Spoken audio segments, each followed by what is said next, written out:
Hello and welcome back to In the Corner. This is episode 22. We got a pretty good episode lined up for today. We just had the end of the Eubank, Benn, and Tank Roach press conferences. I hope people know, Gervonta Davis is fighting this weekend. This fight has been going totally under the radar, and it's not a good matchup. He's fighting a champion from the division below him in Lamont Roach, and the promotion has been awful. Nobody's been talking about this fight. I mean, it's crazy. Like, usually when you have one of the faces of boxing, supposedly, you hear about it a lot more gearing up to the fight week and stuff. But, I mean, there's been nothing. Literally nothing. I watched the press conference just now, and even that was pretty boring. I mean, which you kind of expect with Tank, but he's really funny when he can get himself going, but you kind of got to force it out of him. He just has no interest in, like, actually being a face of the sport. But anyways, that card is this weekend. This will be the last episode before then, so we're going to do a whole breakdown on that fight and the undercard. It's a pretty good card. Some good world title fights on it. Got a plethora of other good boxing, MMA, BKFC cards this weekend that we'll talk about. We're going to talk about the Eubank Benn press conference that just happened, the second one that is. No eggs were slapped. It was not as exciting as the first one, which you come to expect just because they did a better job of keeping them apart. Although I thought some of the back and forth was more interesting this time around. And then we'll also talk about some other big topics. First off, I want to start off with, apparently, I didn't see this before or I did, but I forgot to mention it in the last episode, how the plan that Turkey wants is for the winner of Eubank and Benn to fight Canelo in 2026. Now that is so disappointing because, listen, even Canelo Eubank I think is stupid. I don't think that Eubank deserves a Canelo shot. I don't even know if he deserves a world title shot. Definitely not a 168 when he fights at 160. And, I mean, he's not a world-class level fighter. But I would understand if they did the Canelo Eubank fight because he is a big name in the UK. He has done pay-per-views over there. He is a bigger name than he's a bigger name than Christian and Billy and Diego Pacheco for sure. So there's that element to it as well. So I kind of understand the move for Canelo Eubank. That's been talked about a bit. This just also lets me know that they do not see Conor Benn winning this fight because there is no way that Conor Benn wins this fight and gets Canelo. It just doesn't make sense. Benn is still a big name, but he's not as big a name as Eubank, quite frankly.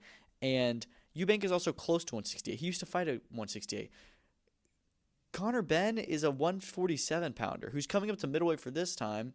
And then if he fights Canelo, Canelo is not going to go down. So he's going up to 168 then, which I don't even know if he can hit. And then, Canelo's not going to agree to a rematch clause. So he's going in there 150, maybe 160 pounds up against Canelo, who's likely 190, 200 pounds in the ring. So it just doesn't make any sense at all, to do that fight, I don't think. And I think that the plan is Canelo Eubank. That's what they want. I don't think that they see Benn winning this fight, which, you'd have to think Eubank is a big favorite in this fight, but I wouldn't count Conor Benn out. We're just going to have to see, but I do not like that plan. I think there's a good amount of guys at 168 for Canelo to fight. If Eubank does fight him, I'd like to see Eubank versus Shiraz before then. I think that was the plan. If Shiraz won his world title fight, was to do, and Eubank won this fight, of course, was to do Hamza Shiraz versus Chris Eubank. Winner goes up to 168 because we know that Hamza Shiraz, there's no way he's going to stay at middleweight for a long time. I'm shocked he can even make that division right now. I think that he's waiting to get a world title, maybe have one or two big fights and then move up. So we will see. But let's talk about this press conference very shortly.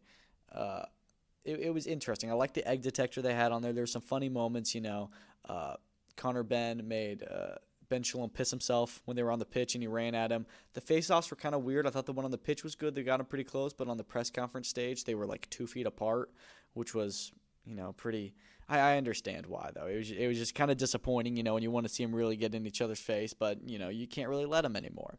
But I thought that the conversations during the press conference were really interesting, and I don't like Chris Eubank Jr., I'll be honest, just because the way he talks, he thinks he's so smart, and – I just thought it was funny. He was talking about trying to brag about his negotiations and stuff, and Eddie Hearn and Conor Benn are just kind of ripping him to shreds, like, "Oh, look at you, real smart guy," because he's just like, "Dude, you sound like such an idiot," talking about he just like the way he talks. He tries to sound like he's so smart and he's so calculative, and I know that he is calculating, but he's not as smart as he thinks he sounds.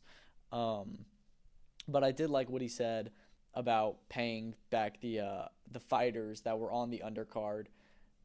For the initial fight. He said he's going to pay $50,000 in total to all of them, which that's a lot of money. But when you have a lot of fighters on the undercard who probably were getting purses of close to 50,000 years later when they all got fights afterwards, I mean, like, okay, like, it's a good gesture, and I thought that was cool, but I don't know how like necessary it is. I think it's more so to make a point and try and say that Eddie Hearn and Conor Benn screwed people over and were crooks, which, I mean, they did. I wouldn't say that they're crooks, but they definitely did, kind of screw over these other fighters who were looking to get a big opportunity. But they were able to get they were all able to get fights pretty soon afterwards. I liked a lot what was said. This time felt like it was shorter. Ben Shalom said something else to embarrass himself. He said something about Keith Connolly thinking he was on stage and he wasn't. I mean, he's just not good at the trash talk like Eddie Hearn is, and Chris Eubank and Conor Benn. Like, he's just trying to keep up and be a part of it, but he's just not as built for it. Nigel Benn apologizing to Chris Eubank, and then Chris Eubank threatening him, and Conor going after him, and then Nigel Benn pulling him back. That was all very funny exchange. So there's some good moments in that press conference. Way better than the Tank Roach press conference, which is this weekend. I can't believe it. Without further ado, let's talk about Gervonta Davis, Tank Roach. This will be 12 rounds for the WBA Lightweight World Championship. Tank is, I believe, he is 30-0 with 28 knockouts, and this is just another, just a disappointing fight.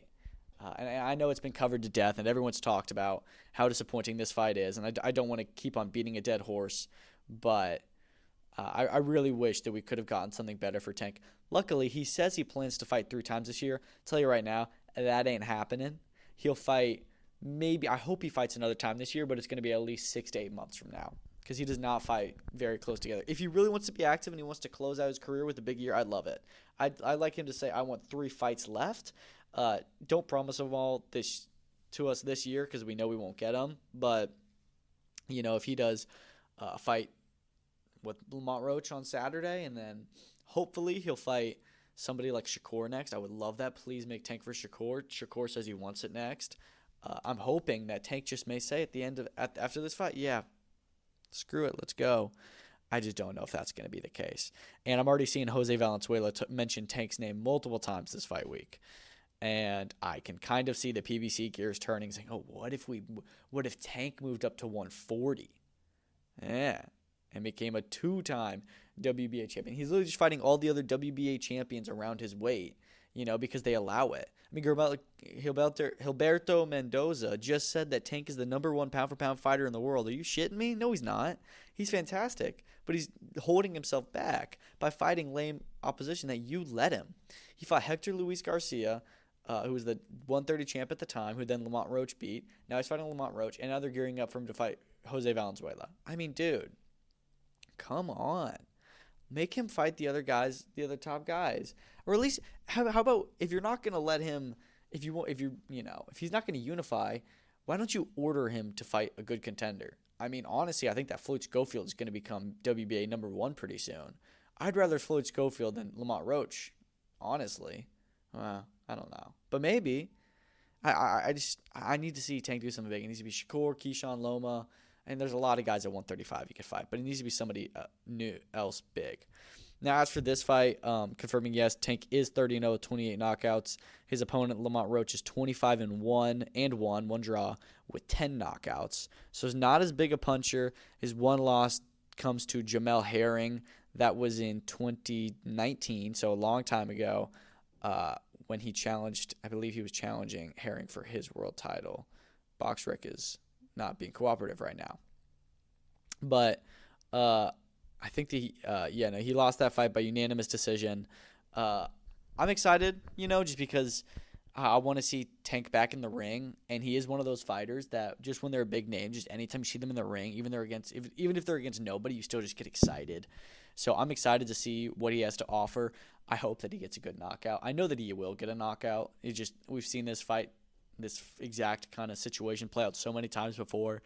I'm guessing it'll be another late stoppage. He's going to start off losing the fight. He's a slow starter.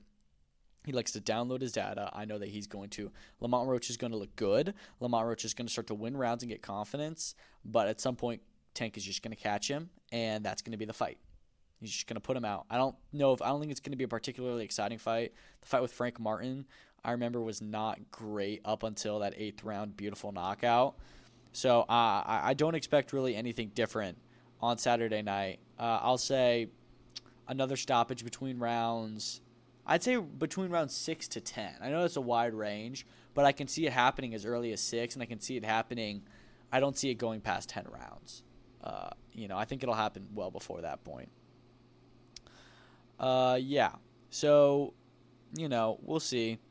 Just to confirm, he challenged Jamel Herring for his WBO super featherweight world title. So this is his 4th world title fight. Lost to Herring on that one, and then beat Garcia for the title. Beat Firgal McCrory at home to defend it, and now goes up to 135 to challenge for the WBA lightweight championship, not his 130-pound championship. That's a crazy pipeline from Firgal McCrory to Gervonta Davis. I mean, my goodness. But hey, you know what? Credit to him. He played the system. Okay. Also on this card, I think it's almost all WBA title fight BS. So you've got 2 140 matchups, title matchups, in fact. The second of which actually is the co-main event, Jose Valenzuela versus Gary Antoine Russell. That's a pretty good fight, I think. I think that's actually a really good matchup. Do I think that these are 2 of the top guys at 140 and they should be fighting for a world title? No. Russell lost his last fight, and that was an interim WBC world title fight. So I don't think that he deserves this fight at all. However, I think that Valenzuela and Russell will match up very well. We know Russell. He went the distance for the first time in his last fight against Alberto Puello, who also returns on this card. Lost that one by decision. And Jose Valenzuela has had a pretty good run recently, defeating Pitbull Cruz to win his 140-pound title. I do really like this fight. I think it's very competitive. It's hard to say. I can't believe that 140 is still such a stacked division. But if you look at the title fights we get, it's these are 2 of the title fights. These are, 50% of the world title action we're getting right now. And it's Alberto Puello versus Sandor Martin and Jose Valenzuela versus Gary Antoine Russell. None of those guys are even on the top 50 pound for pound list, maybe. Maybe you would say Valenzuela's on the top 50 probably. Maybe. But I'm not even confident in that. I mean, it's crazy how this division is so stacked, but the best fighters in it are either moving up now to welterweight, it seems, or just don't hold titles at the moment because there's a lot of upsets in it. It's just such an odd division. As for who wins this fight, I really don't know because, this WBA belt at 140 has just been changing hands constantly. It was Rolly versus Barroso when it was vacant. Rolly won that one controversially. Then he gets stopped by Pitbull. Then Pitbull loses it to Valenzuela. Is El Rayo going to lose it on Saturday? He could. Antoine Russell has only ever lost 1 time. And I know Valenzuela's lost twice, but usually you don't see fighters lose twice back-to-back, for their first 2 losses. I know it happened to Tim Tszyu, and I know that it does happen. But I would just be kind of surprised if that happened. But also, I think Valenzuela is the better fighter, at least as of right now. I can't believe that Russell's getting an immediate title shot, but I think I'm going to have to pick Valenzuela, but I'm not confident in it. This fight could genuinely go, another way. And I feel like a lot on these PBC undercards, I feel like you just happen to see a lot of upsets. And I think this could be no different. So we'll see what happens. I'm going to pick Rayo, but I'm not super confident in it. I just thought that he had a very good performance against Pitbull. He seems to be in a very good shape of mind. We'll see. I say that he wins it by decision, though, again. You got Gary Antoine Russell, who, again, is he's a big knockout puncher, similar to Pitbull Cruz. So Rayo is going to have to outbox him, which he did quite well against Pitbull. I thought that was a very close fight, but I thought that, Rayo could have gotten the win. So, we'll see what happens. I'm going to pick Rayo. Just mentioned it, Alberto Puello, Sandor Martin. This is another very interesting fight at the 140-pound mark. I think that, it's hard to say. Again, it's just these are 2 kind of underground fighters. I can't believe this is a WBC title fight in such a big division. I'm going to say, Sandor Martin really could pull an upset here. I assume he's the underdog. Puello looked pretty good against Russell when he beat him. But again, that was another very close fight. And I think Sandor Martin honestly may have more name value than Alberto Puello. Alberto Puello is undefeated. As opposed to Sandor Martin, who has had, I think, 2 losses in his career. I believe, yeah, he's 3 losses. He's 42-3. I didn't realize he had fought that many times. Had the close loss to Teofimo Lopez, lost to Anthony Yigit when he challenged him for a European title, and lost him very early on in his career, an 8-rounder, to Alexandre Lapelli in Barcelona. So I'm not sure. I'm going to say, I think Alberto Puello. I think he may. I don't know. He's been in pretty good form. Beat G.A. Russell. Had a good win over Batir Akhmedov recently. He's not very active. But then again, Sandor Martin himself is not very active. Sandor Martin hasn't fought since December of 2023 in an 8-rounder. In fact, ever since his December 2022 loss to Teofimo Lopez, he's only fought in 2 8-rounders, but gets ordered for the world title. What is wrong with the WBC? What's wrong with boxing? Why is he getting a world title shot? He's a good fighter, but come on, really? Ugh. Anyways, does hold a win over Mikey Garcia. I'm gonna pick Alberto Puello. I think that we could start to see something good here. And listen, I really hope that PBC's plan is to unify the winners of these fights, because there's no way you put them on the same card back to back without some plan. Granted, knowing PBC, their plan is probably to do, some backward stuff and have the winner of one of these fights go and fight Rayo, and then the loser of the other one challenges the winner of the other one. I don't know. I'm going to pick Alberto Puello. If it's by knockout or decision, I really don't know. Sandor Martin has never been stopped. Alberto Puello, let me see. I don't think that he's an overly big puncher. He is 23-0 with 10 knockouts. Yeah, I'm going to say Puello wins by decision. I'm excited for these fights, these 145s, but I don't think they're going to be particularly exciting. I think Valenzuela Russell's a very good matchup. I think Puello Martin is honestly a very competitive fight. I just don't know if either one is going to be exciting. What is going to be exciting is Yoenis Tellez when he challenges for a WBA interim world title, 154 pounds. I'm shocked he's getting a world title shot this early on. He's in with Julian Williams, who's 29-4-1, former unified champion, they said. So very, very good fight. Very big step up for Tellez. But he is 9-0 with 7 knockouts. This guy, when he comes onto the screen, do not stop watching him. He is so, so good. I'm a huge fan of Yoenis Tellez. I think he's a brilliant fighter. He's going to open up the cards. We're going to get 4 world title fights, I guess you could say. I'm picking Yoenis Tellez to win by stoppage. Absolutely, I am. And then he'll be mandatory for Terrence Crawford's belt. In fact, he may get upgraded to WBA full champion after this fight, because Crawford's moving up to 168 to fight Canelo, and that's at the end of this year. And Crawford only fights once a year, so Crawford will not be defending that belt until probably around 2 years after he won it. What's the point of holding him champion there? Give it to Tellez. Make this the full championship. I don't think that they will, but I think afterwards, months down the line, we may see Tellez just get fully upgraded. And I mean, I can't believe that he's getting this title shot with the WBA. I'm a huge fan of him, and I think he's a fantastic fighter. It just seems kind of early. There's a lot of other guys that are in the 154 title queue. After this man, this is a tough fight, but I think it's one that he should certainly win. And after that, he's in with big guys. He's in with some dogs. So very excited to see that fight. It should be great. Jared Hurd returns on the card against Johan Gonzalez. Gonzalez was just most recently stopped by Yoenis Tellez in October. That was each other's last fights. Hurd had a very good fight. Or actually, I don't know if I would say it was very good, but it was a decent fight with Jason Rosario, a draw that I and many others believe he should have gotten the nod in. Should be a pretty good fight there. He headlines the prelims. I know there's one other prelim, but I can't even remember what it is. I don't think it's anything particularly exciting, but it's overall a good card. It'll start at 6 p.m. Eastern on Prime Video and YouTube, and then main card 8 p.m. Eastern on pay-per-view. It's going to be like, how much is this? Is this $80 or $90? Because PBC's prices, they change around a good bit, but they're getting very, very expensive. And, I mean, you just look at last week. It was $25. That's it for the big last crescendo card. And then you have this weekend, Gervonta Tank Davis, which, does not really have any none of the fights on this card, even the Tank fight, are anywhere near as exciting as the cards on there. Well, actually, Tank Roach is probably better than Shakur Padley. But yeah, it's $80. So, yeah, they're going to get a lot of streamies, I bet, because I don't think a lot of people are going to buy this. Let's talk about what other fights are going on this weekend. Rocky Hernandez returns against Rene Tellez Giron. That's in Canada. Very, very odd, I think, but why not? Matchroom's first show there.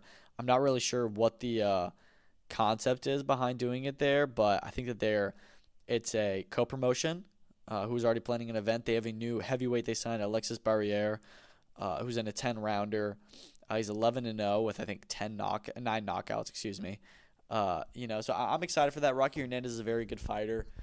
His last fight with Matisse was pretty controversial where it got stopped early with a cut, I believe. We'll see what happens this time. Giron went the distance with Schofield. Didn't look great until he did when he dropped Schofield twice in that fight, I think, late on. So, this will be a good, interesting matchup. I have to assume they got to get Rocky a title shot pretty soon, but, I don't mind me some Canadian boxing. Also on Friday night, you have got a BKFC card in Albuquerque. I'm pretty excited for this one. I'm not expecting it to be anything great, but, just like a fun BKFC fight night. It's weird, because they just had a card, or not they just, but their last card was, I think, 3 weeks ago now, which is not that long. That's normal, but is that they had 4 cards in a row that I'm like, man, when's BKFC going to come back? And they've got this event, then they take a few more weeks off, and then they're back towards the end of March, and they have like 3 cards, they have, oh my goodness, okay, so they have events on February 20th, and then March 21st, March 27th, March 29th, April 4th, April 5th, April 18th, April 26th, May 10th. So they're like going bang, bang, bang, bang, bang, late March into mid-May. But yeah, this one is Keith Richardson returns. He is in with Usmanov. Should be pretty good. Bekzad, Usmanov, that is. I think that'll be a pretty good fight. I think that may be an eliminator for the bantamweight title. So some pretty good fights on there. Sanchez Aiken in the co-main event. I don't really know a lot of these guys, but that's not really the point with BKFC. Like I said, they're the brain rot of combat sports. You just got to turn it on and watch some guys thug it out. They're just brawling. There's no skill to it. There is a little bit, but not really. They're just thugging it out, and boy, is it entertaining. So that's Albuquerque, New Mexico. Friday night, it'll be on the BKFC app and DAZN, and Hernandez Giron is on DAZN as well, obviously. What's also on DAZN is Lewis Crocker, Paddy Donovan. I cannot wait for this fight. It's going to be it's a very 50-50 fight. I haven't even really thought about who I think will win yet. I thought that Lewis Crocker honestly lost to Kona Walker last time he fought in June. I thought that was a fantastic fight. I thought it was an absolute war. Very close fight, but I thought that Walker certainly deserved the decision there, and I thought he kind of robbed Walker. But he's in with Paddy Donovan, who's a fellow undefeated Irish welterweight. Fantastic matchup here. As for who wins, it's hard to say. I want to pick the underdog. I want to pick Donovan because I think that he has, I think that he's looked more consistently good over his career. But I feel like usually with these fights, when you have somebody who has a bad performance like Crocker, comes into this big fight, everyone's saying, oh, he's not that good, he got exposed, and then he looks good and wins. I'm going to pick Lewis Crocker. Method, I don't know. I can't really see this fight going the distance. I just think it's going to be an all-out war. I can also see Paddy Donovan winning. So I'm going to very narrowly take Crocker, but no confidence in it, really. It's 12 rounds as an eliminator for the IBF welterweight title, which is held by Jerome Boots Ennis. Same promotion. You'd think it'd be easy to make. Eddie Hearn says they probably will not make that fight, and I don't blame him. I just don't think it makes sense. To be honest, I don't even think the winner of this fight should be mandatory for the title. I think they're both very good fighters.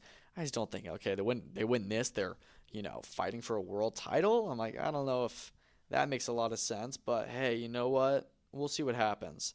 I could see them, it seems like the winner of this will fight for the vacant belt. I think Boots, if he beats Stanionis, he's moving up to 154. I don't think he's going to go for undisputed at welterweight. And even if he does, I think they're going to try and find their way to negotiate around the IBF so that he doesn't have to fight them, just because he needs to have big fights. He's entering his prime. He's a huge star for American and Philadelphia boxing. He needs to be in at 154 with the top dogs, or he needs to be unifying at welterweight. That's it. I don't want to see him fight Lewis Crocker or Paddy Donovan. It just doesn't make sense. There's no juice to it. Matchroom has built a very good card on there. Craig Richards versus Paddy McCrory is a fantastic fight. 10 rounds of the light heavyweight division. I can't wait for that one. Who do I think wins? I'm not really sure. I think that, McCrory just had the one loss to Berlanga last year, and he's come back since then in a very good fight with Castillo, which was close. He barely won that. Craig Richards has been up and down through his career. It's for his last 6 fights, it's been lose, win, lose, win, lose, win. Granted, the losses he had there were very exceptional. Bivol, Buatsi, and Hutchinson. Also lost to Frank Buglioni very early on in his career when he challenged for the British title. Probably too early there. But, I think that Craig Richards is pretty good.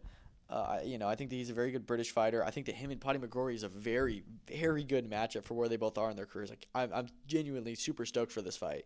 I think it's going to be really competitive. I'm going to pick, I don't know, it's hard to say.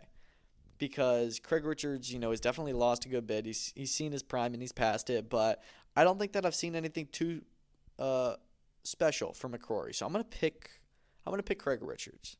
But I'm not too confident in it. Again, there's a lot of really good fights this weekend. I'm not too sure what's going to happen or even how good fights will be. I just know that they're close fights. Kurt Walker returns. He is in with Leon Woodstock in a 10-rounder. I think he'll win. I think he's a very, very good Irish prospect. I've been very impressed with him. So excited to see him return. Also on the main card, you have Tommy McCarthy versus Stephen Ward over 10 rounds at cruiserweight. It's whatever. Should be pretty entertaining to watch. And then also on the undercard, this will be on the prelims, I think, is Ruidon Farrell versus Gerard Hughes. So they actually fought last year for, I think, was it a Celtic championship? No. They fought at the end of December for in just a 6-rounder, and then which was a draw. And then Farrell went on to fight Connor Kerr once in March, and then again in November, where they fought for the Irish Super Bantamweight Championship. Now he fights Hughes again. I believe this one is at. Is this also Super Bantamweight? Yeah, it is. Over 8 rounds. So, excited to see how this one goes. Hughes is undefeated. Farrell only has the one loss that comes to Cole Murphy, who's another really good prospect from Ireland. So we'll see what happens. I'm going to say Farrell, I remember, he's very tall. He's very tall and lanky for the division. And I think that could give Hughes some troubles. But, I'll say Farrell wins maybe. Actually, I may see another draw. I don't know. I hope it'll be another good matchup. Shauna Brown returns. She fought pretty recently. I think that she fought on the Australia card. No, I don't know what I'm talking about. That was another Brown I'm thinking of. But yeah, no. Should be some pretty good fights. Shauna Brown's on there. Aaron Bowen, very good matchroom prospect. He's going to do big things in the UK. And then Jack O'Neill, who's another Irish prospect, just makes his 4th fight. So yeah, should be a pretty good card. I'm excited to see. Actually, excuse me, I got Aaron Bowen confused with Taylor Bevan. Aaron Bowen did not look good in his last fight with James Tower. He got dropped. But he should still be pretty good. I'm carrying on here. Good card. Excited for that one. Another very good card at the same time that will also be on DAZN here in the States. In the UK, it'll be on TNT Sports as, Queensberry lives out its last month of its deal. But it is the EBU European Championship at, what weight is that? Is that at super featherweight? I can't remember. I think that this card is weird because I look at the card, and to be honest, I don't really see why this is the main event, at least not when it was announced. But it's Ryan Garner versus Salvador Jimenez. They're both undefeated. Yeah, it's for the EBU European and WBC International 130-pound championships. I think that's a good fight, one that Ryan Garner should win. It's in Bournemouth in his hometown, so that explains why he's main event. Louis Edmondson returns after robbing Dan Aziz for the Commonwealth and British Light Heavyweight Championship. He just defends his Commonwealth against the undefeated Oluwatosin Kejawa. Hope I pronounced that right. I bet he'll win this one. Seriously, like, when somebody robs someone, I know it's not their fault. It just kind of upsets me. But I thought Dan Aziz totally won their fight in October, and Edmondson got a gift decision. So, and it just leaves a bad taste in your mouth. But those 2 fights on top of the card, Mace Ruegg versus Liam Dillon. I believe Liam Dillon was supposed to fight Was he supposed to fight Archie Sharp? I think he was, and I was really excited for that because Liam Dillon, he's lost recently, but he's still a really entertaining fighter. Every fight he's in is a scrap, and Mace Rueg is undefeated, so hopefully this will be another good scrap. He's 12-0 with 0 knockouts. Oh, jeez, that's your average British fighter. And in fact, actually, he's fought one 8-rounder. Yeah, I think Liam Dillon should win this one. I hope so, at least. Otherwise, he's just going to get outboxed in a really boring fight. But Liam Dillon is very exciting, so hopefully he can get the win. Joe Joyce. This is the most interesting part to me about this card. Joe Joyce returns in an 8-rounder against Patrick Cortez, 22-4-1, before he goes into a huge fight with Dillian White in April. I know that they announced Joe Joyce on this card, a while ago, and I was like, okay, I don't really think this makes a lot of sense for Joe Joyce to be on this card, but whatever. Move on. Then I realized, he's going to fight Dillian White. He's staying on the card. I thought they took him off it. No, he's still coming out to do a run out, I guess. I don't know. Joe Joyce shouldn't be fighting anyways. He really shouldn't be fighting a month apart. You have no idea what's going to happen in there. He could go in with very tough 8 rounds with Corte, or he could blow him out in 1 round. It'll probably be the latter, but you never know. So I don't see the point in this fight. But he's a big name, so it'll add some interest. Henry Turner returns in an 8-rounder after losing to Jack Rafferty. You've got Joseph Butler on the card. And a 6-rounder, Luke McCormack, Carol Latama, Charles Frankham, John Isaacs. So some pretty good fighters, some pretty good prospects. I think this should be a decent Queensberry card. Why not throw it on? I don't know how many of these cards I'm going to be able to watch live at the same time this weekend, but we'll see. Another big fight card this weekend. There's a lot of good cards. Subriel Matias returns, and he is in a IBF Super Lightweight title eliminator. So the winner of this will be mandatory for one Richardson Hitchens. And he's in with Gabriel Valenzuela. I think this should be a pretty good fight. It's in Puerto Rico. Salida Promotions is on it. Pretty good card. Alfredo Santiago, who, beat Angel Fierro last year in a good upset on Matias's first and only fight with Matchroom. Nestor Bravo, who's a very good fighter. Price Taylor, the new Salida Promotions heavyweight prospect. Hopefully he gets televised this time. And then Yandiel Lozano makes their pro debut. Really good fights set up here. I'm excited. Not a lot of fights on that card, so hopefully it'll be good, but should be a pretty good fight in the main event. And like I said, the winner of this is going to be mandatory for the world title against Hitchens. So I don't know if that means they'll fight him next, because Hitchens could be fighting Teofimo Lopez, who could also be fighting Arnold Barboza. Apparently he is slated to fight on the May 2nd New York card, not Alcatraz anymore, which, this card is getting huge. I'd like to see Tio in with either Hitchens or Barboza. I really don't mind who that is. I do kind of want to see Tio unify, but Barboza's a good challenger, unlike Tio's last few fights, so wouldn't mind it. And then the last card we'll talk about, this is also on Saturday night, and Matias is on DAZN, of course. This will be on ESPN Plus, as it is UFC Las Vegas Fight Night 103, I think it is, yeah. Headlined by Manel Kape versus Asu Amabayev, number 6 versus number 8 flyweights. It's a really good fight, this card was supposed to have a few really good flyweight fights, and they all got kind of moved around, but I think this one should be good.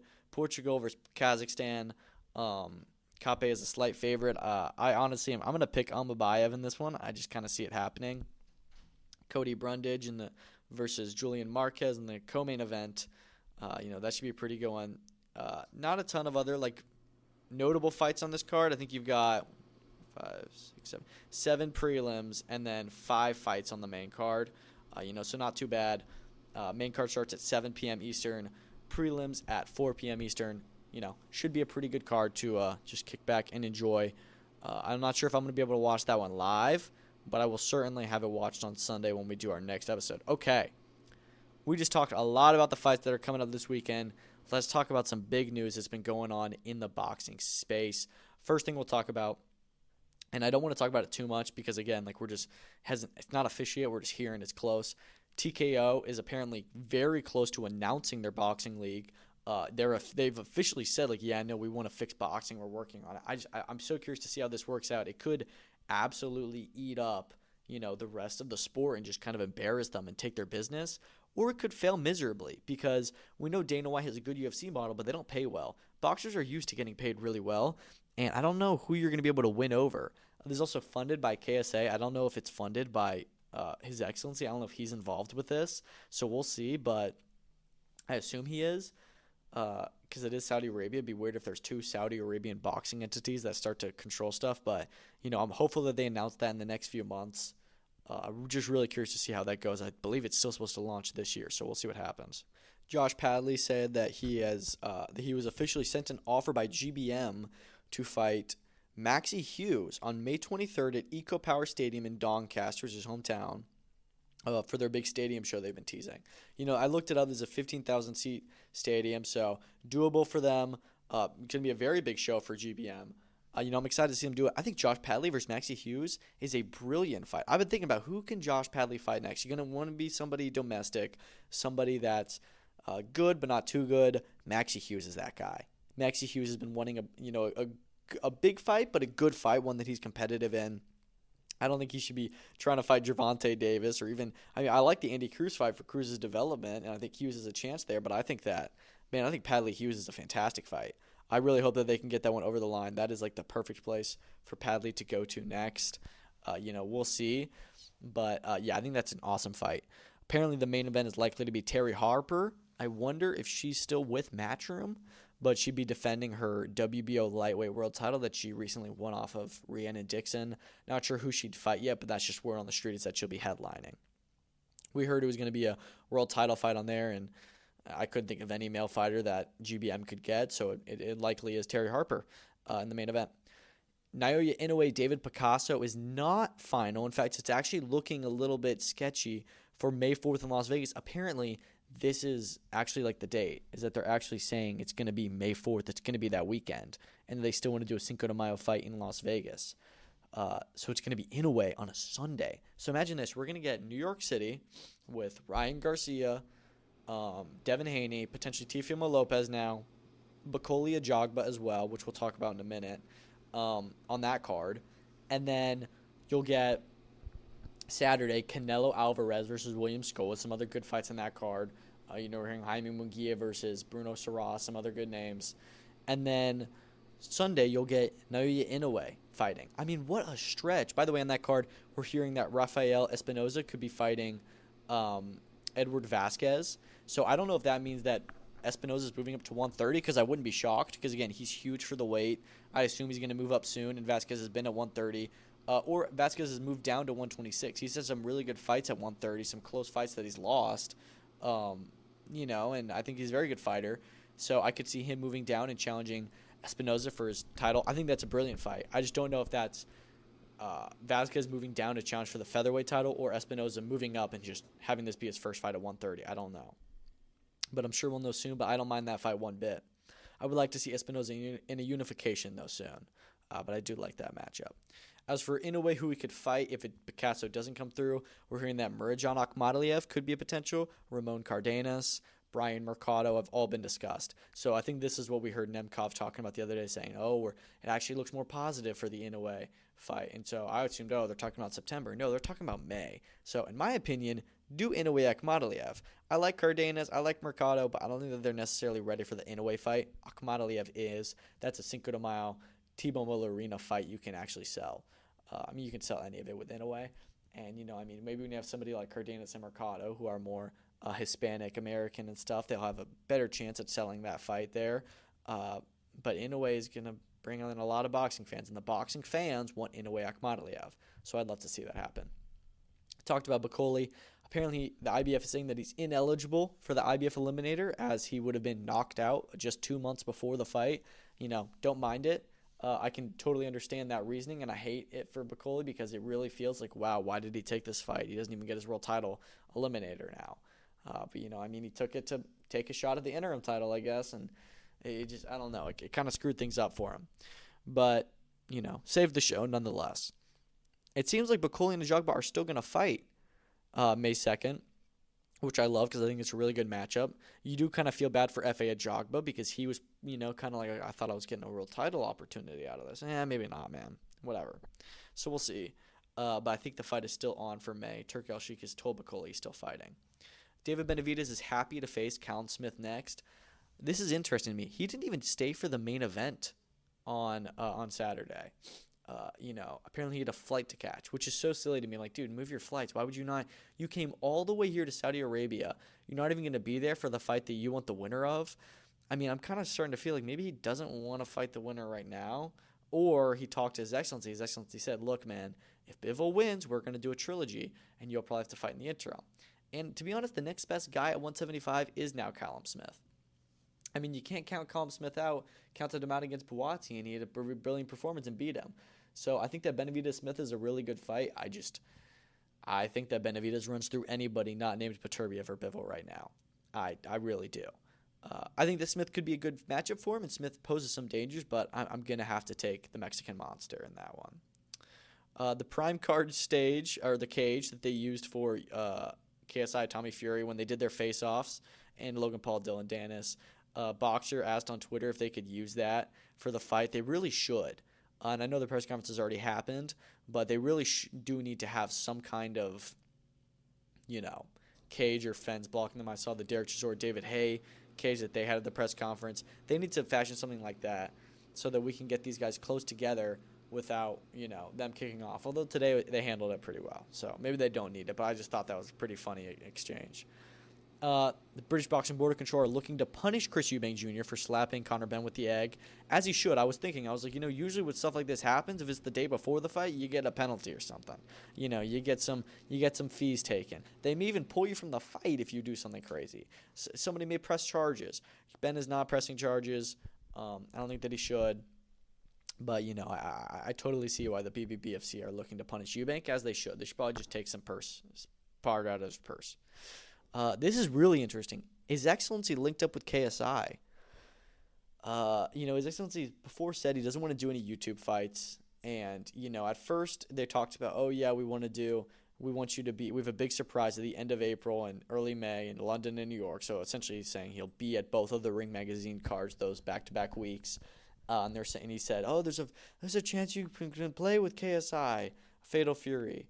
So I think that they're going to have KSI there because KSI is a YouTuber. He's a video game guy. He'll be there. They'll try and do some collaboration where he plays Fatal Fury with some fans.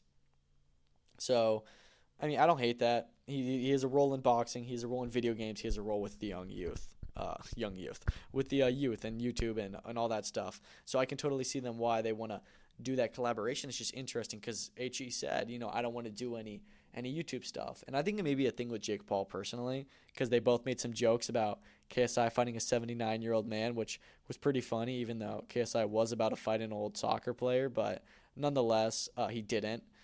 So this should be really interesting to see how this plays out, because they also mentioned Alcatraz, which again could just be another KSI partnering with the Ring, which again is very interesting, but HE said he wants him to fight in the summer in America against an actual fighter, like an actual boxer.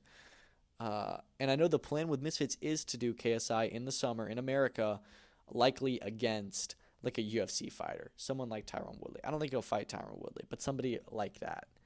I hope that that's what His Excellency means, because if he tries to suggest, all right, KSI, we're going to go in and we're going to have you fight, KSI is around like 175 or so, or 200. Let's have you fight Joshua Buatsi, like an actual like good fighter. KSI's gonna be like, no, I don't do, no, because KSI, Jake Paul, he's not like the same as Jake Paul. Jake Paul would say, I can beat them. KSI knows his place. He knows that he's a good YouTube fighter, but he's not a good boxer. Really not a good boxer. So he wouldn't take a fight like that. But hopefully His Excellency can be a part of Misfits and get like a big fight over the line. KSI versus somebody big. So we'll see what happens. And I'm just very curious to see how this situation plays out. I'm really surprised by that link up.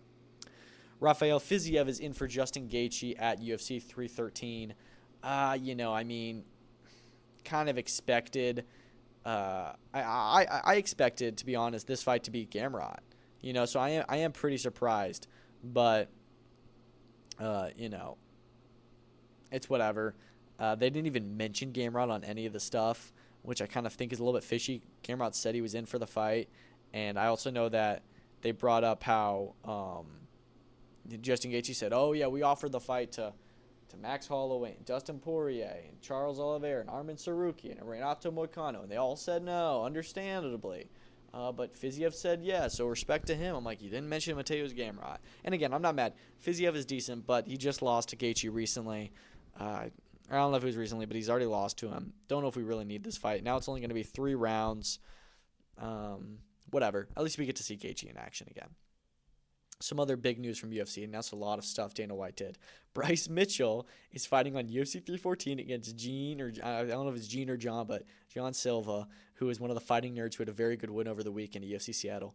Very quick turnaround for him, so we'll see how that goes. But, they're throwing Bryce Mitchell in with the Wolves. I totally see Silva obliterating Mitchell. At least I hope so. I may be just willing this into existence.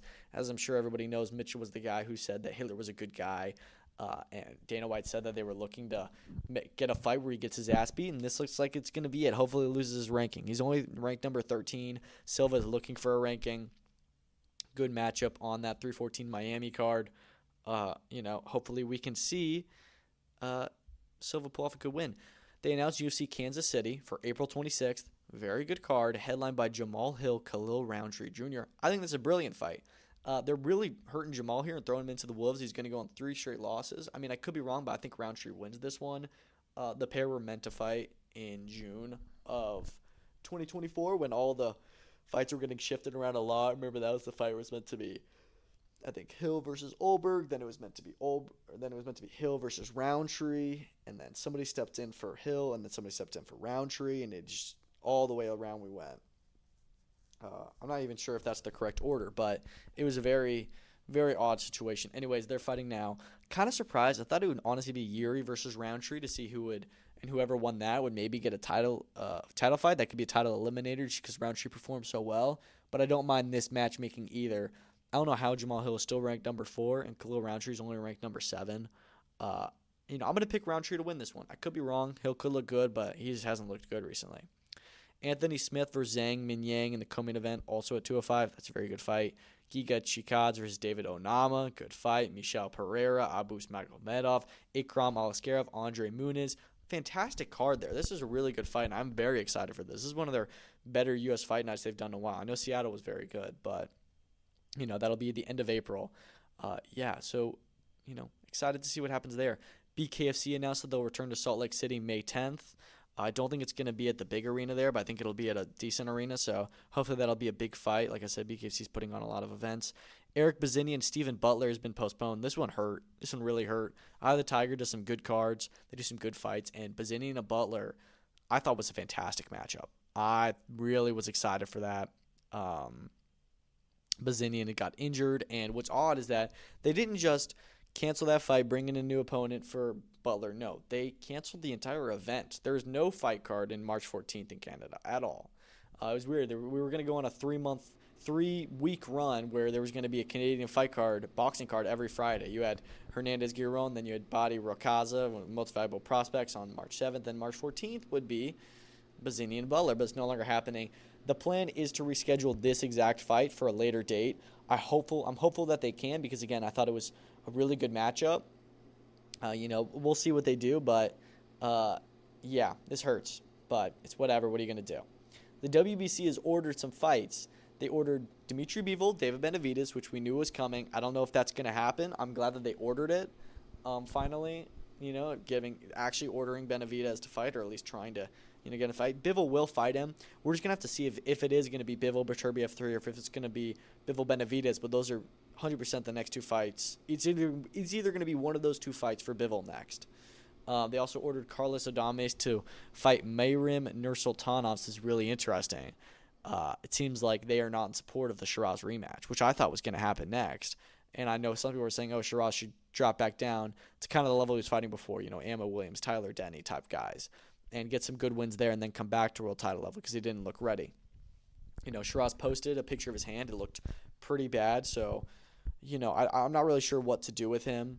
That may be the move that they're going, and Adames is just going to move on. But Nursultanov hasn't fought since November 2023 in an eliminator for this title. So it's kind of like, I don't know. Does he really deserve a title shot? I don't know, but it'll be a good fight, one that I'm sure Adames will win. And, maybe they rematch someday in the future. But it seems like Shiraz is not going to be getting his world title shot next. At least not with Adames, and he may go back through the levels, which is not a bad idea. Bakodir Jalalev is being added to the April 5th Janibek card. I'm surprised this card is actually turning out to be really good. At least has some good names on it. A potential opponent could be Ivan Ditchko, his fellow undefeated big knockout fighter. So some really good fights on that card. I'm excited. Jalalev was meant to fight at the beginning of February on Eye of the Tigers card and got pulled. He was ill last minute, which sucked. I'm really excited to see him get active. He's a very good heavyweight fighter, and he's already in 10 rounders, and he's had 15 or so fights. I think it's time for them to step up the levels, and let's see him, fight some other good contenders and get up there. Speaking of some good heavyweight contenders, we know Richard Torres Jr. is stepping up big time against Guido Vianello April 5th in Las Vegas. Still don't know how I feel about Torres taking that fight already. It's one that I honestly may favor Vianello in. Anyways, co-main event, Lindolfo Delgado versus Elvis Rodriguez is a brilliant 140 fight for Top Rank. It's one that I think Delgado should certainly win. It is a good matchup. I think Delgado will come out on top. This seems like one of those fights that Top Rank does where they take two of their guys that haven't been stellar recently, and they kind of match them up, and loser goes home. And I think that's what's going to happen. Elvis Rodriguez was with Top Rank a while ago and then was removed. And then he got added back, and I think they're about to remove him again. But I'm excited for that fight. It's a really good matchup. Another really surprising, actually not surprising because we knew it was happening, but still surprising fight that they're doing this. Abdullah Mason, Giovanni Cabrera. Wow. They are moving Abdullah Mason up fast. Giovanni Cabrera has only ever lost to Pitbull Cruz and William Zepeda. He is a high level fighter.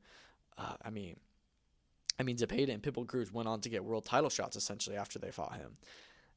And I know this is a little bit older, or not a little bit older, but a little bit more weathered Giovanni Cabrera, and Abdullah Mason is certainly is a favorite and will probably win this fight. But I'm just surprised they're putting him in there. I mean, it's a very tough fight. But I think it's one that Abdullah Mason should come out on top. It'll likely be a 10-rounder, and then he is at the top of the world. I'm really excited to see what they do with him in 2025.